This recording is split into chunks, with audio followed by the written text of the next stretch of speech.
Hi friends, welcome back to Dhanshka and moms world channel. இன்றைக்கி நாம் ஹெல்த்தியான ஓவர்லோடட் வெஜிடேபிள் குருமா எப்படி செய்யறதுன்னு பார்க்க போகிறோம். வாங்க.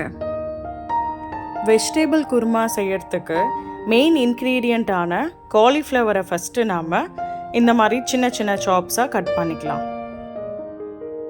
கட் பண்ண காலிஃப்ளவர்ஸை ஒரு பவுலில் ட்ரான்ஸ்ஃபர் பண்ணிக்கலாம். இப்போ காலிஃப்ளவர்ஸை நம்ம நல்லா க்ளீன் பண்ணி எடுத்துக்கணும். பிகாஸ் அதில் சின்ன சின்ன வார்ம்ஸ் இருக்கும். அதுக்கு நாம் ஒரு 1/4 ஸ்பூன் மஞ்சத்தூள் சேர்த்துக்கலாம்.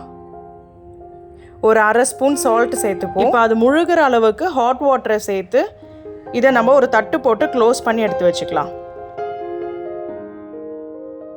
இப்போ அடுத்த தேவையான இன்க்ரீடியன்ஸையும் ரெடி பண்ணிடலாம்.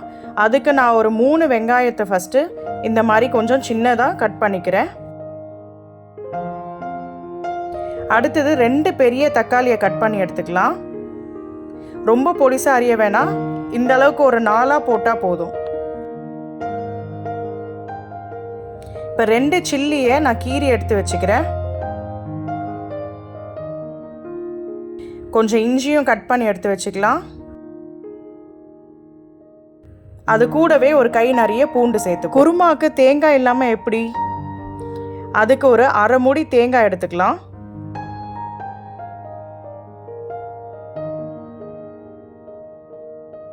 அதையும் இந்த மாதிரி பொடி பொடியாக கட் பண்ணி வச்சுக்கலாம்.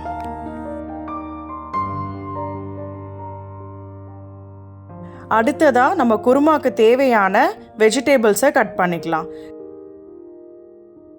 அதுக்கு நான் முதல்ல ஒரு கைப்பிடி அளவுக்கு பீன்ஸ் எடுத்திருக்கேன். ஸோ ரொம்ப பெருசாகவும் கட் பண்ணாமல் ரொம்ப சின்னதாகவும் கட் பண்ணாமல் மீடியம் சைஸில் கட் பண்ணி எடுத்துக்கலாம்.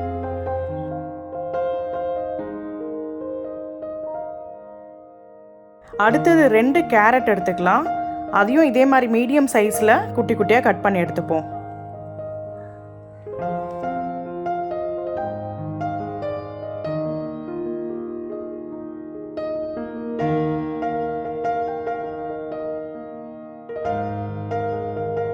அடுத்தது ஒரு பெரிய உருளைக்கிழங்கையும் மீடியம் சைஸில் கட் பண்ணி எடுத்துக்கலாம்.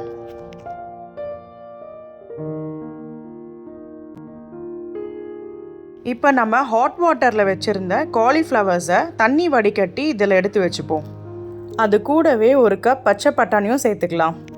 அவ்வளோதான் ஃப்ரெண்ட்ஸ், இப்போ குருமாவுக்கு தேவையான எல்லா இன்க்ரீடியன்ஸும் ரெடி பண்ணியாச்சு.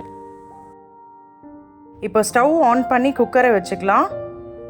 குக்கர் நல்லா ஹீட் ஆனதும் ஒரு 3 டேபிள் ஸ்பூன் ஆயில் சேர்த்துப்போம். இப்போ நம்ம ஃபஸ்ட்டு கட் பண்ணி வச்சுருந்த வெங்காயம், தக்காளி, இஞ்சி, பூண்டு, பச்சை மிளகாய், தேங்காய் இது எல்லாத்தையும் இந்த ஆயிலில் சேர்த்து நல்லா வதக்கலாம். இப்போ இது கூடவே ஒரு 1/4 கப் முந்திரி ஆட் பண்ணிக்கலாம். ஸோ குழம்பு நல்லா டேஸ்ட்டாகவும் திக்னஸாகவும் இருக்கும். ஸோ இப்போ இந்த எல்லா காய்கறியும் வதங்கிறதுக்காக ஒரு 2 மினிட்ஸ் குக்கரை க்ளோஸ் பண்ணி வைப்போம். பாருங்கள், காய்கறி எல்லாமே நல்லாவே வதங்கிடுச்சு. இப்போ இதை நம்ம ஒரு பிளேட்டுக்கு ட்ரான்ஸ்ஃபர் பண்ணிக்கலாம்.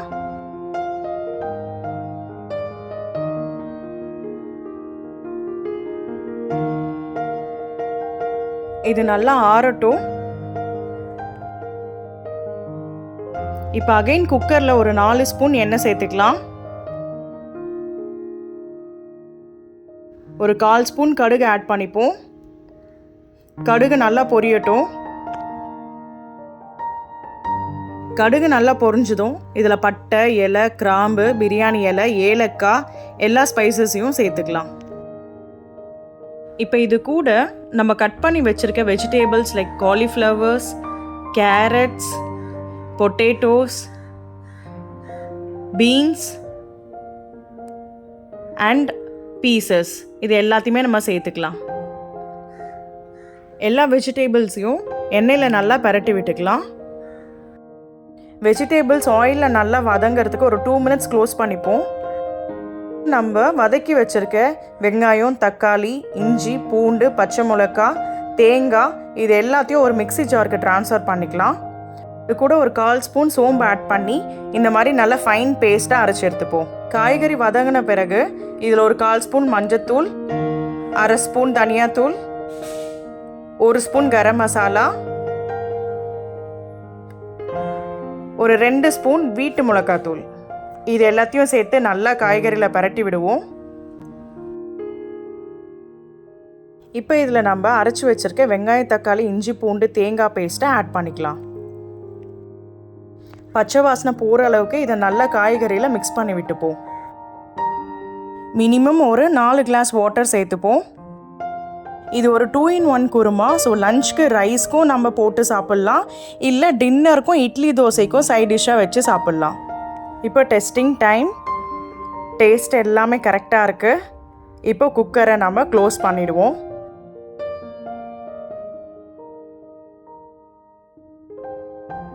மினிமம் ஒரு 3 விசில் வரணும். வந்தோடனே ஆஃப் பண்ணிடலாம். நான் லஞ்சு சைட் டிஷ்க்கு வீட்டில் செஞ்ச வத்தலை கொஞ்சம் பொரிச்சு எடுத்துக்க போகிறேன்.